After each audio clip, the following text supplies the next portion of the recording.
우리의 찬양과 예배를 받으시는 하나님은 살아계신 하나님입니다. 할렐루야. 오늘도 살아계신 하나님을 예배할 때 살아계셔서 역사하시는 하나님의 능력과 축복이 우리 사랑하는 성도들에게 가득하시기를 주님의 이름으로 축복합니다. 자, 오늘 우리에게 주신 하나님의 말씀 우리 함께 보시겠습니다. 구약성경 하박국 3장 16절로 19절에 있는 말씀입니다.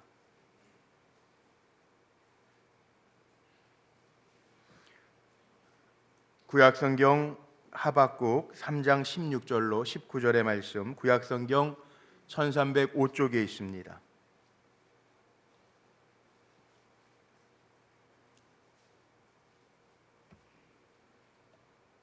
교독하십니다. 내가 들었으므로 내 창자가 흔들렸고 그 목소리로 말미암아 내 입술이 떨렸도다. 무리가 우리를 치러 올라오는 환난 날을 내가 기다림으로 썩이는 것이 내 뼈에 들어왔으며 내 몸은 내 처소에서 떨리는도다.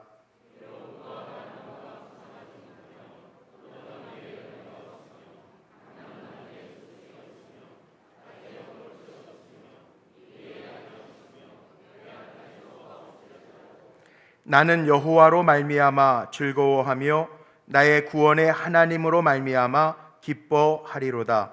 주 여호와는 나의 힘이시라. 나의 발을 사슴과 같게 하사 나를 나의 높은 곳으로 다니게 하시리로다. 이 노래는 지휘하는 사람을 위하여 내 수금에 맞춘 것이니라. 아멘. 아멘. 우리가 예배하되 살아계신 하나님으로 인하여 즐거워하고 기뻐하면 하나님 우리를 높은 곳으로 다니게 하시는 은혜를 더하여 주실 줄로 믿습니다. 그 은혜가 오늘 예배하는 모든 성도님들의 삶 속에 가득하시기를 주님의 이름으로 축복합니다. 선지자들을 통해서 듣는 하나님의 메시지, 오늘 9번째 시간인데 하박국 선지자를 통해서 듣는 하나님의 메시지, 오늘 말씀의 제목처럼 오직 하나님으로만 기뻐합니다. 말씀 선포하려고 합니다. 하나님만 가지고 기뻐할 수 있는 믿음의 사람들 되시기를 바랍니다. 사물과 또 사람의 인생이 움직여지려면 힘이라고 하는 것이 필요합니다. 동력 필요합니다. 태양은 크게 눈에 보이지 않는데 태양의 에너지가 눈에 보이지 않는데 아무 소리 없이 열을 발하지만 그 속에 놀라운 에너지가 있음을 알 수 있습니다. 얼마 전에 뉴스에 보니까 가을 햇볕이 얼마나 강한지 스텐으로 되어 있는 조형물 옆에 차를 세워놨는데 그 차가 녹을 정도로 그 햇볕이 강하다라고 하는 뉴스를 본 적이 있습니다. 요즘에 가을이 되어서 이슬들이 내리는데 저도 아침에 새벽에 나오다 보면 자동차 위에도 이슬이 내리고 잔디 위에도 이슬이 내린 광경을 보게 되는데 이슬이 내려가지고 땅이 촉촉하게 젖었는데 그 이슬, 소리 없이 내리는 이슬로 말미암아 모든 생명들이 생기를 얻고 아름다워지는 것을 보게 됩니다. 지금 우리가 살아가는 시대도 조용하던 아니면 조금 요란하던 힘이 있어야 살 수 있는 시대라고 많은 사람들이 이야기하고 사람들마다 힘을 가지려고 노력을 합니다. 물론 힘에는 물리적인 힘도 있고 우리가 말하는 물질의 힘도 있습니다. 지식의 힘도 있습니다. 또 사람과의 관계에서 생겨지는 힘도 있습니다.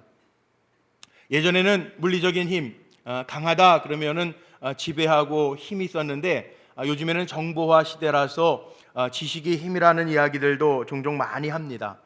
힘이라고 하는 것은 시대에 따라서 이렇게 변천하는 것 같습니다.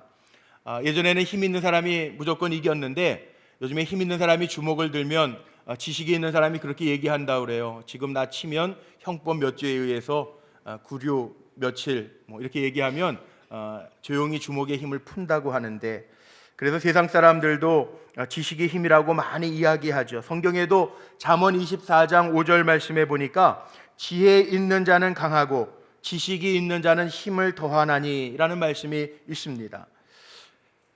세상 사람들도 지식이 힘이라고 이야기하는 이 시대를 우리가 살아가는데 하나님의 백성으로 살아가는 우리들에게도 힘이 있습니다. 조용하지만 눈에는 보이지 아니하지만 오늘 하박국 선지자가 마지막 절에서 고백한 대로 주 여호와는 나의 힘이시라. 오늘 주 여호와는 나의 힘이시라. 하박국 선지자가 고백한 이 고백이 예배하는 우리의 고백이 되기를 간절히 소망합니다. 주님의 구원이 우리에게는 힘입니다. 내가 하나님의 자녀로 이 땅을 살아갈 수 있음이 우리에게는 힘인 줄로 믿습니다. 성경에는 그래서 하나님의 힘이라고 하는 말씀이 참 많이 쓰여져 있습니다. 여호와를 아는 것이 나의 힘이라고 이야기합니다. 나의 힘이 되신 여호와여, 내가 주를 사랑합니다 고백합니다. 이사야 선지자는 피곤한 자에게는 능력을 주시며 무능한 자에게는 힘을 더하시나니 이렇게 고백했습니다. 오직 여호와를 앙망하는 자는 새 힘을 얻으리니 독수리의 날개치며 올라감 같을 것이요. 다 하나님을 힘삼고 살아가는 선지자들의 모습이죠. 자, 오늘 하박국 선지자의 입술을 통하여 우리에게 주시는 메시지가 무엇인가 귀 기울여 보려고 하는데, 하박국 선지자는 선지자 가문의 선지자가 아닙니다. 그런데 하박국 선지자에게 붙여 있는 별명이 하나 있습니다. 하박국 선지자를 가리켜서 이스라엘 철학의 아버지라고 하는 별명이 있습니다. 하나님의 사랑에 대해서 철학적인 질문을 합니다. 하나님의 백성으로서 산다는 게 무슨 가치가 있는가? 이 철학적으로 질문하는 거예요. 하박국서 1장을 읽어보면 하나님 어느 때까지입니까? 하나님 어찌하여 이스라엘 백성에게 갈대아 사람들을 일으켜 세우셔서 저들을 치료하시나이까? 이렇게 질문합니다. 자, 하박국서는 굉장히 짧습니다. 1장에는 어찌하여 어느 때까지 이런 단어를 써가면서 하박국 선지자가 하나님 앞에 질문하는 거예요. 그리고 하박국서 2장을 보면 하나님이 그 질문에 대답하시는 얘기가 나오고, 하박국서 3장을 보면 하박국이 노래하며 찬양하며 고백하는 내용이 나와요. 자, 질문하는 내용이 왜 철학적이냐 하면, 하나님의 백성이 귀할 텐데 하나님이 복 내리시겠다고 약속하신 백성인데 이름도 없는 갈대아 사람들, 여기 힘 있는 바벨론 사람들을 일으켜 세워서 이스라엘 백성들을 치시려고 하는 하나님께 따지는 거죠. 하나님, 이게 말이 됩니까? 하나님이 사랑하고 선택한 백성인데 왜 하나님의 백성을 복되게 안 하시고 갈대아 사람들을 일으켜서 저들을 괴롭게 하십니까? 이거예요. 이 질문을 하게 된 동기가 있습니다. 이스라엘 사람들이 살아가면서 가지고 있는 사고가 있는데, 축복적인 사관, 신명기에 나오는 신명기 사관이라고 하는, 하나님은 축복의 하나님, 그리고 하나님의 백성들은 복된 백성이라고 하는 사고로 이스라엘 백성들이 자기네들은 우상을 숭배하면서 죄짓고 악한 일을 행하지만 머릿속에는 이 사상이 있는 거예요. 요즘에 마침 신명기서를 가지고 새벽에 말씀을 나누고 있는데 정말 저도 말씀을 새벽마다 증거하면서 신나요. 왜 그러냐면 신명기를 읽을 때 하나님의 화려한 약속들이 하나님의 백성들에게 이미 주어졌기 때문에 그래요. 그 신명기를 읽어보면 거기에 얼마나 신나는 말씀들이 있냐 하면, 신명기적인 역사적인 사과는, 신명기에 나오는 복이라고 하는 개념은요, 하나님의 말씀을 듣고 순종하면 하나님이 복 주신다는 게 신명기에 흐르는 하나님의 약속이에요. 그래서 우리가 좋아하는 말씀들이 신명기에 다 있습니다. 성읍에서도 복을 받고 들에서도 복을 받고, 내 몸에 소생이 복을 받고, 내 토지에 소산이 복을 받고, 내 짐승의 새끼들이 복을 받을 것이라, 내 광주리와 떡반죽 그릇이 복을 받을 것이고, 내가 들어와도 복을 받고 나가도 복을 받을 것이라. 신나죠? 너를 치려 원수들이 일어나서 한 길로 왔으나 7길로 도망할 것이라. 하나님이 우리를 세우시면 꾸어줄지라도 꾸이지 아니하고, 높은 데만 앉게 하시고 머리가 될지언정 꼬리가 되지 않게 하시리라. 이게 다 신명기에 나오는 말씀이에요. 설교하는 사람도 신나고 듣는 분들도 말씀 구구절절히 아멘이죠. 심지어는 이른 비와 늦은 비를 적당한 때에 내리셔서 세계 만민이 너로 하여금 하나님의 백성인 것, 성민인 것을 알게 하리라. 아멘이죠. 때를 따라 하나님의 도우시는 은혜가 있다니 얼마나 귀한 말씀들입니까? 다 아멘이에요. 그런데 하박국 선지자가 하나님 앞에 묻는 하박국 시대는 그게 아니에요. 하나님이 이렇게 약속하시고 하나님의 말씀에 순종할 때 양식의 그릇까지도 복을 내리시고 꾸어줄지라도 꾸이지 아니하고 머리가 될지언정 꼬리가 되지 아니하는 이 약속의 복들이 있는데, 지금 이스라엘 백성이 놓여 있는 처지는 어떤 처지냐? 하박국서 1장 6절 이하의 말씀에 보면 뭐라고 나와 있냐 하면, 그 이스라엘 백성들을 치기 위해서 하나님이 갈대아 사람들, 바벨론 사람들을 세우셨다는 거예요. 말이 안 되잖아요. 하나님이 사랑하는 존재, 하나님의 백성의 가치가 어떻게 하박국이 하나님 앞에 질문하는 것처럼 13절에 그렇게 나오거든요. 뭐라고 하나님 앞에 질문하냐면, 주께서 눈이 정확하시지 않습니까? 하나님 뭐 눈 정확하시죠. 중심까지 보시는데. 그런데 하나님 악한 것을 참아보시 못하며 패역한 것 참아보지 못하시는 하나님이 아니신데 어찌하여 거짓된 자들, 저 이름도 모를 이방 백성들에게 하나님의 백성들을 붙이십니까? 하나님 왜 잠잠하십니까? 하나님 우리가 고통 가운데 있는데 왜 가만히 계십니까? 그 질문하는 거예요. 자, 우리도 살아가면서 종종 이런 질문을 할 때가 참 많아요. 하박국 선지자처럼. 오늘 예배드리는 자리에 많은 성도님들 나오셨지만 우리의 기도 제목 있잖아요.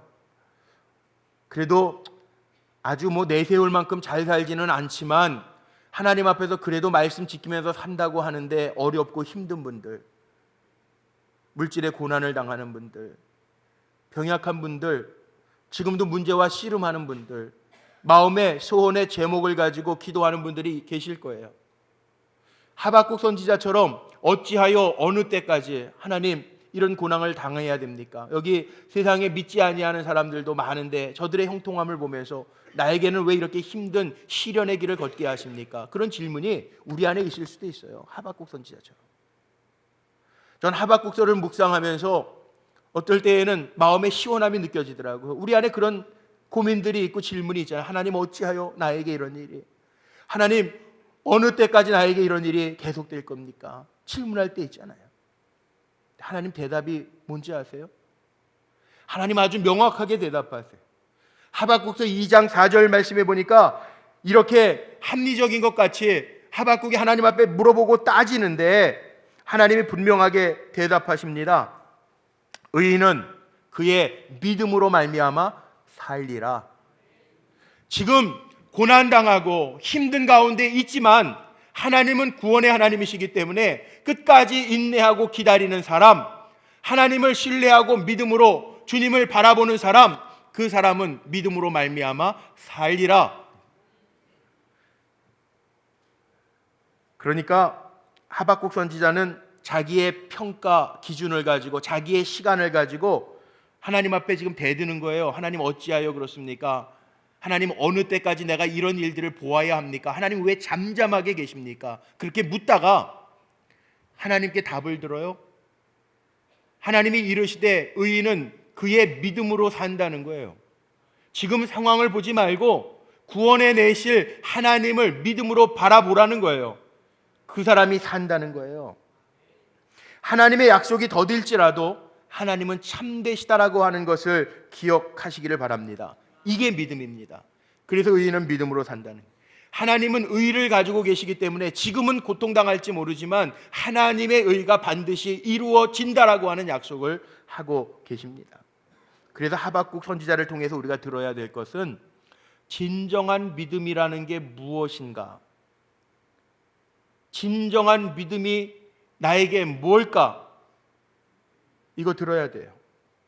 오늘 3장 1절, 제가 시간이 없어서 그냥 가장 뒷부분만 읽었지만 3장 1절 말씀에 보면 이런 말이 있습니다.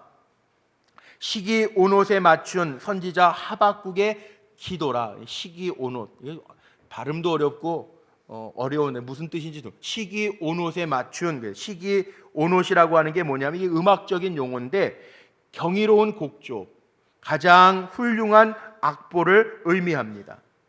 경이로운 곡조, 가장 훌륭한 악보. 이 노래를 지휘하는 사람을 위해서 내 수금에 맞춘 것이니라, 이렇게 끝납니다. 19절에. 그러니까 이 3장의 말씀은요, 하박국의 기도고 찬양이라는 거예요.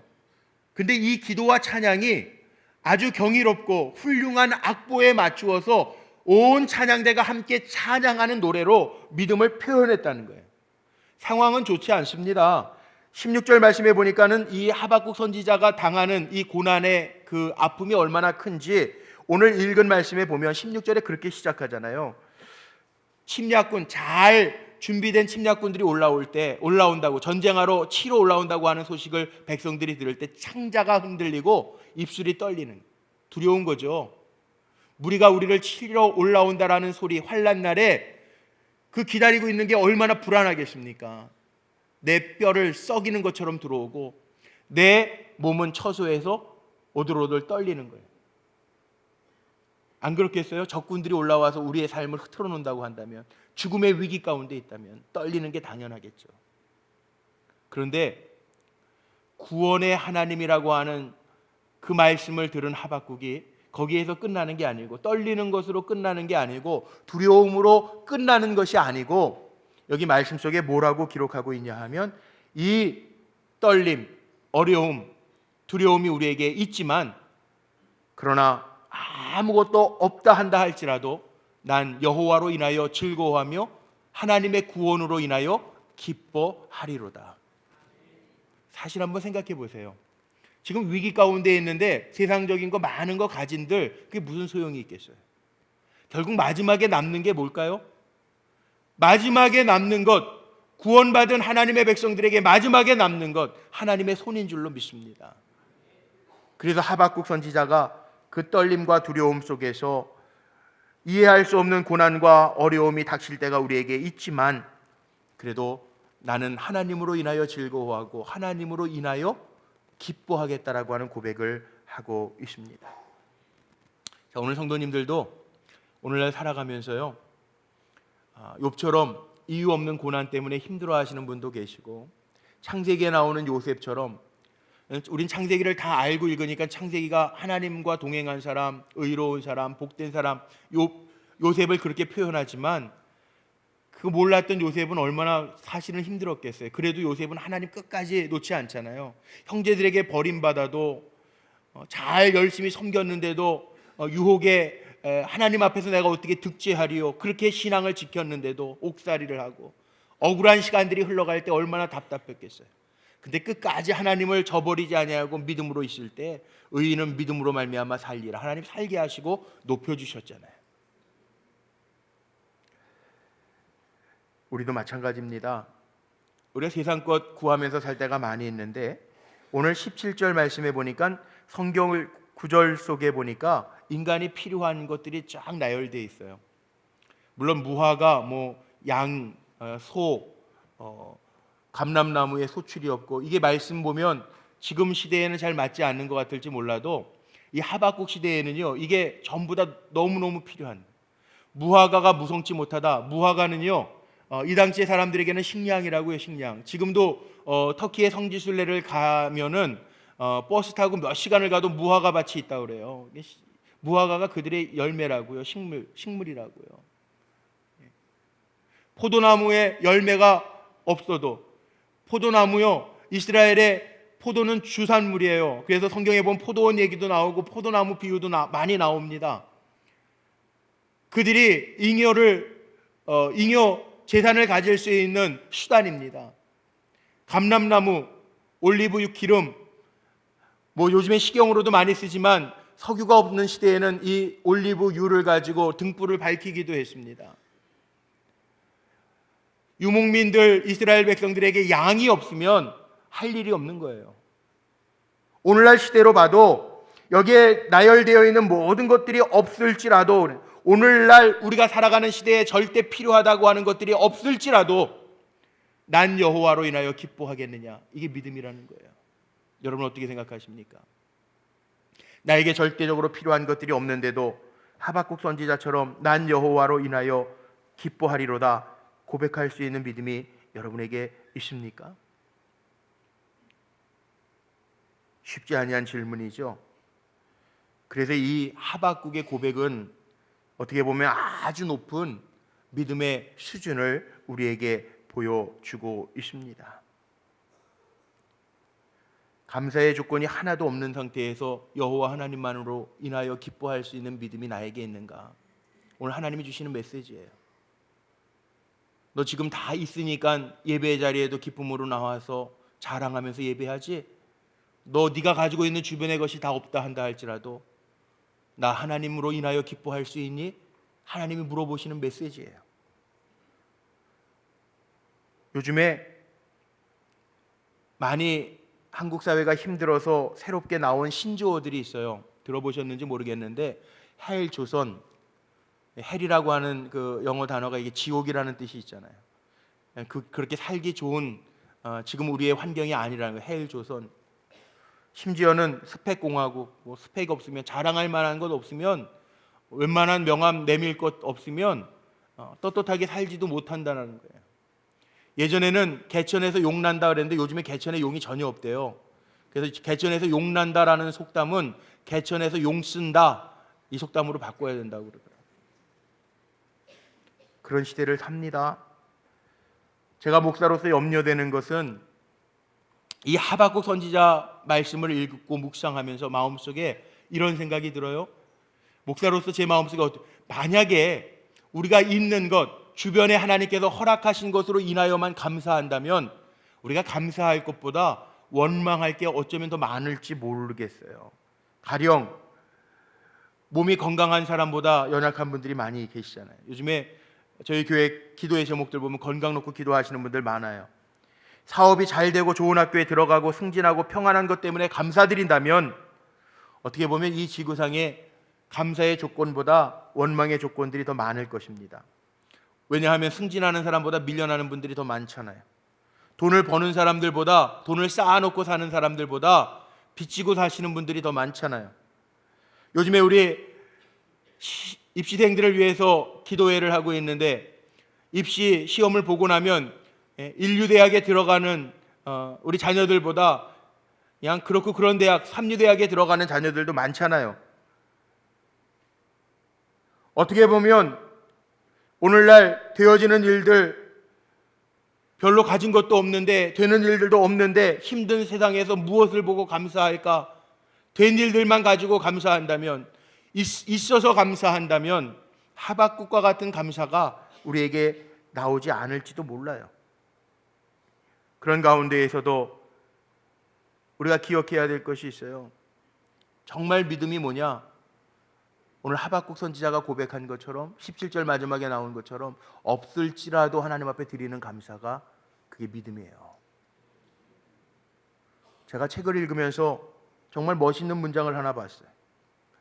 신앙이라고 하는 게 뭔가? 제가 무릎을 쳤어요.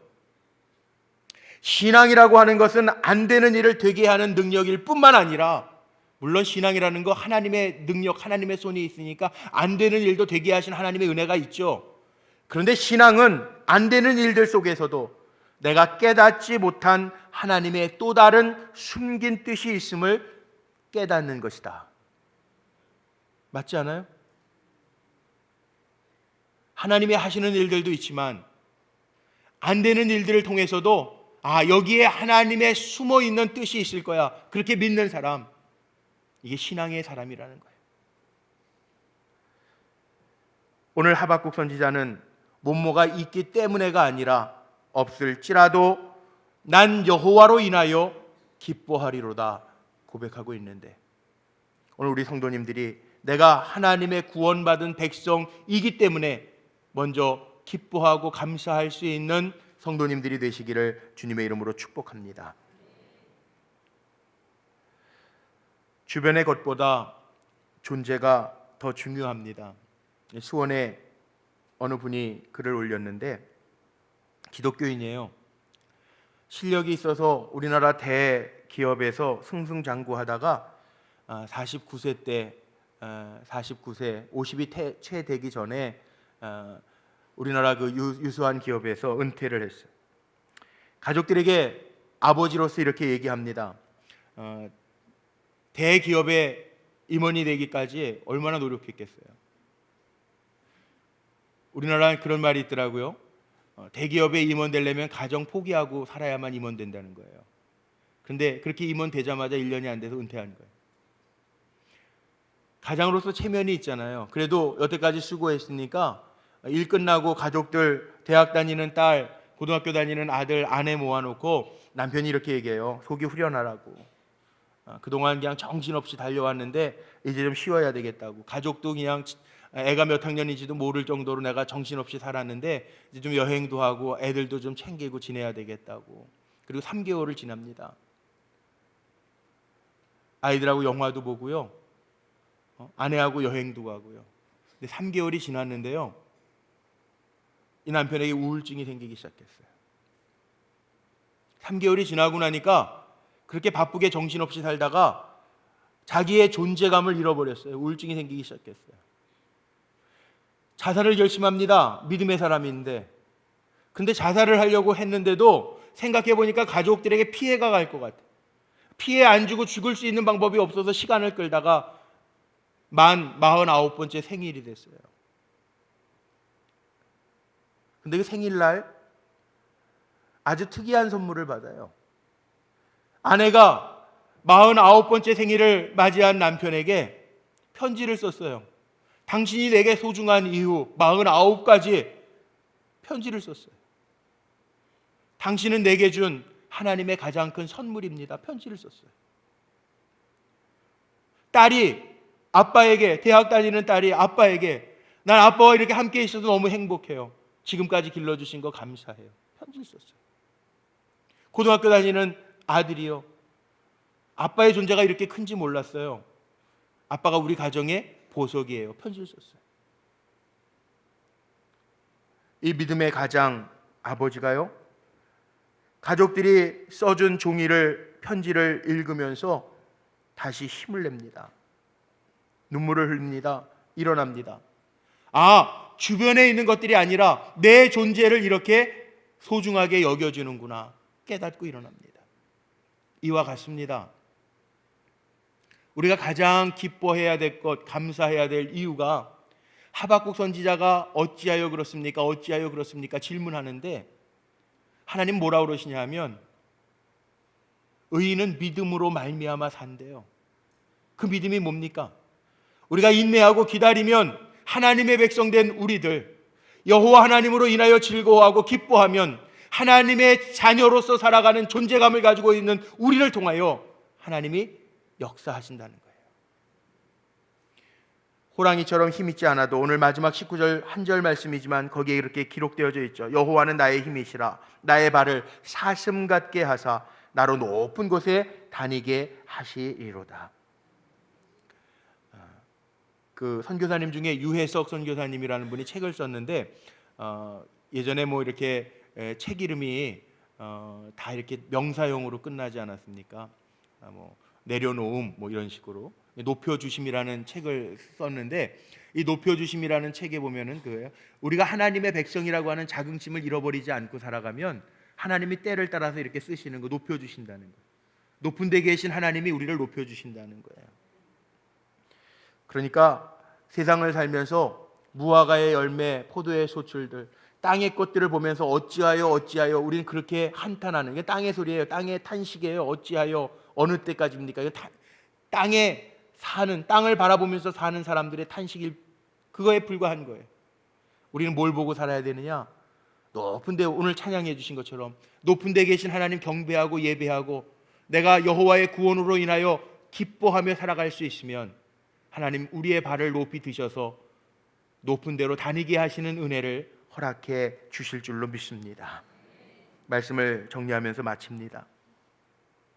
지금 살아가는, 우리가 지금 땅에 발을 딛고 살아가는 이 시대가 마치 하박국이 살던 시대와 비슷한 세상처럼 느껴져요.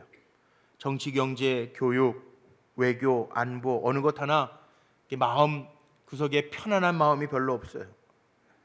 정말 우리의 기도 속에 이루어야 될 기도의 제목을 가지고 하나님 어느 때까지입니까? 하나님 어떻게 하시렵니까? 우리가 질문할 때도 있어요.